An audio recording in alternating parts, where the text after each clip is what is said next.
This podcast is proud to be part of the TalkSport Fan Network. TalkSport.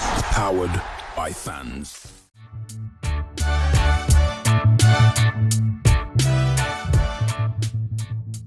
Hi there, Blue Noses around the world. This is Wednesday, and it must be Wattos. And welcome, brothers and sisters.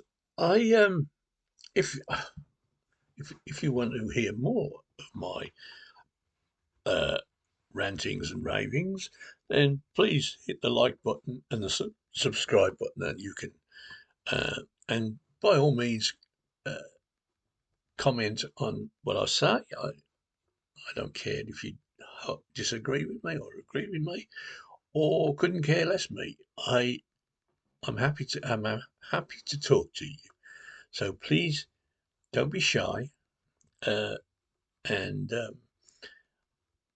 I don't think you'll tell me I'm wrong, because I'm not. But I shall explain to you if you don't understand. I'm just joking. Just let it rip. Whatever you think, you take. Now then, 2 matches since I last spoke to you. First on Saturday, a cracking match at what they used to call Brisbane Road against Orient, a place where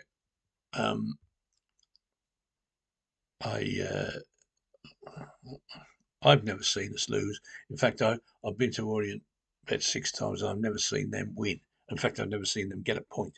So all the omens were good.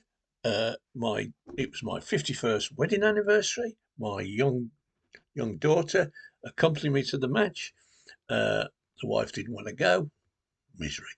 And that was the first time we'd been to a match together for 15 years. So it was a great day and a great result.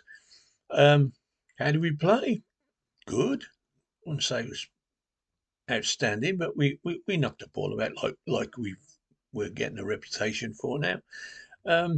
Didn't go perfectly, but basically the 3 goals, we broke down their defence very quickly and robbed them of the ball and scored 2 goals, and they did it once to us and scored 1 goal. Now, we spent a lot of time between the second goal and the end of the match playing that same way, but every so often we give the ball away. Now, the reason it didn't cost us further is because we always were surrounding the guy who'd won the ball was very lucky to keep it more than a couple of seconds, because as soon as things went wrong, the midfield players descended on them like flies around a honey pot, and the ball was retrieved and we started again. Now, we ran out comfortable winners in the end.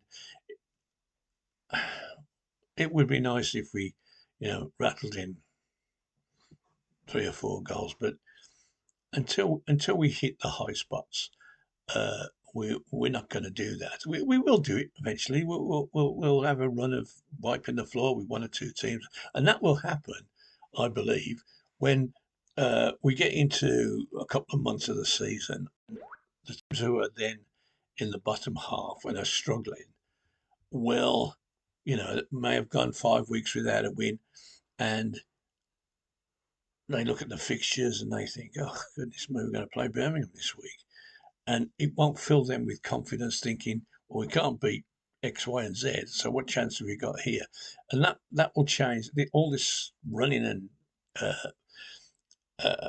battling that people do at the moment, it's very hard to keep that up for 9 months, I promise you. And we will start to win comfortably. I'm assured of that. Now, if you win 3 games on the trot and you're Birmingham City, you're dreading a home game, because we're going to cock something up, and we didn't actually cock things up last night against Fulham, but we lost. And the reason we lost, we played perfectly as well as we did at Orient, in fact better probably, but the difference is, First of all, we had a referee, Mr. Keith Stroud, who I'm afraid has been the bane of our lives for 20 odd years. And I can't believe this bloke's still young enough to referee. He must be 90. I mean, he's awful. And he's been a thorn in our side for years. Anyway, he decides to give a penalty where, I mean, it was the first time that Fulham had got past the halfway line. I literally mean that. That's not an expression. That's the truth. And the ball's crossed, and the guy shoots, and Cochrane is steaming out at him, and he didn't go like that. He turned his back on it, so he's facing his own goal when the ball hits him on his hand, and all this business about being in unorthodox positions and whatever, not natural. Well, the hand was on the end of his arm.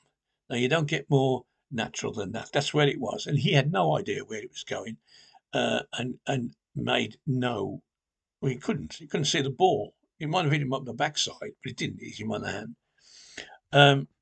Anyway, we went 1-0 down, and then carried on pretty much the same. And then they got in there half a second time.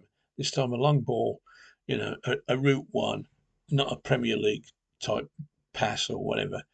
And inevitably, Jay Stansfield brought the ball under control, burst away from the defence, and slotted a wonderful goal with a plum. And now I don't know what a plum is, but he'd certainly put it away with one. Excellent finish, and it even drew a round of applause from the Blues fans. And that was it, basically.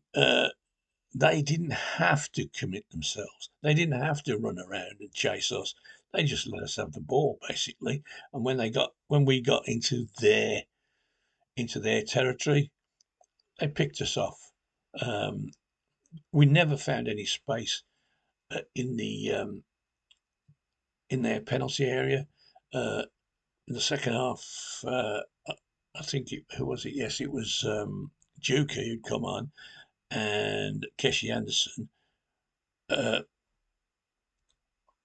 robbed their defence on the edge of the box, and between them they still couldn't get a shot in. And the thing was, they were shuttled away, and the Fulham defence were not troubled. And that was the difference between the two games. The difference between a Premier League player and a League One player is that they don't get skinned, and they don't give you space, and they win their headers and they win their tackles. And basically they had the game sewn up. Having said that, we did create two excellent chances. One with a Paik bending ball, which Anderson flicked on with the back of his head, beats the keeper. It's rolling towards the corner of the net, and you think that's it. And the fullback rushes in and clears about an inch from the line.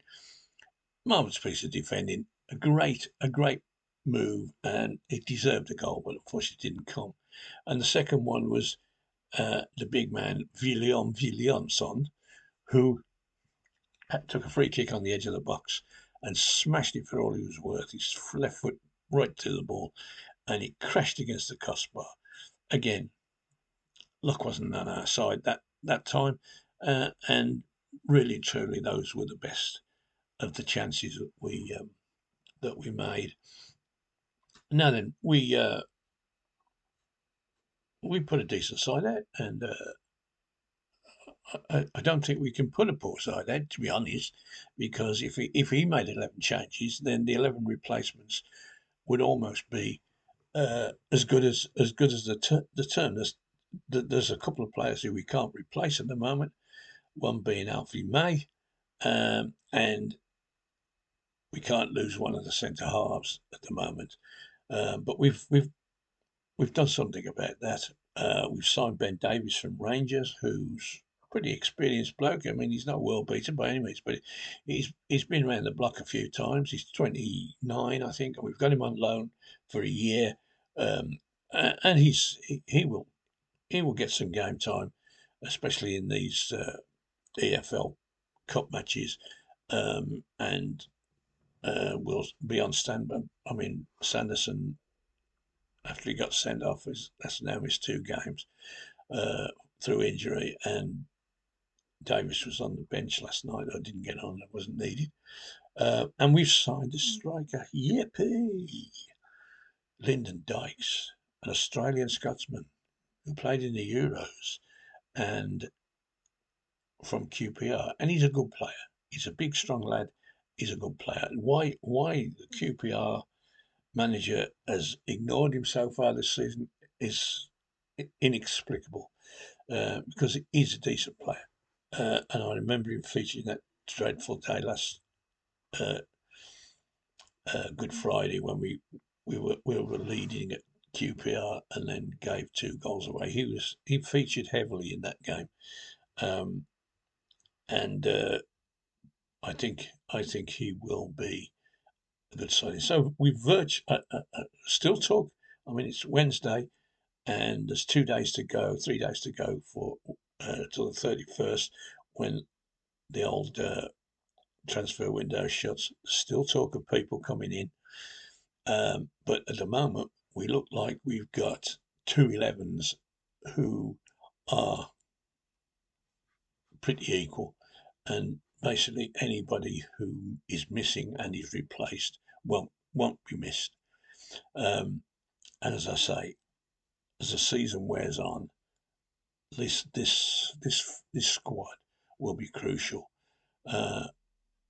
We can't rely on Alfie to get a goal every game. He didn't get one last night, and frankly, for the first time in his Birmingham City career, didn't look like scoring, but because he was on his own and space was not given to him. You know, Premiership defenders don't allow people to run past them, where, as you all saw last Saturday, once he got the ball 25 yards from goal, he just skinned the opposition and they couldn't get near him. Fulham were different. They could, and they kept him quiet. Now then, back to league action, as I say, on Saturday. We're 7 points from 3 games. We're 2 points off the top. And the 3 teams that I said would cause us problems, Stockport County, Charlton and Huddersfield, are 3 of the 4 that are above us. Now, we don't play them for a bit. So let's hope the other teams in the league take a fancy to them and they drop points very quickly, and we carry on winning. We can't do any more than that. Just keep winning, because we're better. The reason we beat Leyton Orient on Saturday was because we were better than them. We didn't play much better, but their mistakes cost them 2 goals. Our mistakes only cost us 1. It's as simple as that. There's going to be, if all these teams in League One continue to play the tippy-tap football that we play, but don't play it as well, then we're going to beat them. We might not keep clean sheets, but we will beat the opposition. The 3-2s and the 2-1s will come thick and fast. Anyway, ladies and gentlemen, I'm going to bid you for goodbye and look forward to Monday night when the Tilton Talk Show returns. We have a guest, and a surprise guest, and so I recommend to tune in 6:30 Monday and get all the gals' opinions of Saturday's match, good, bad, or indifferent. And also recommend you tune into Craig Courtney's Away Days video, which he discusses the upcoming game with one of the opposition fans I've seen this week's, and it's very interesting. Okay. God bless. Goodbye. Keep right on.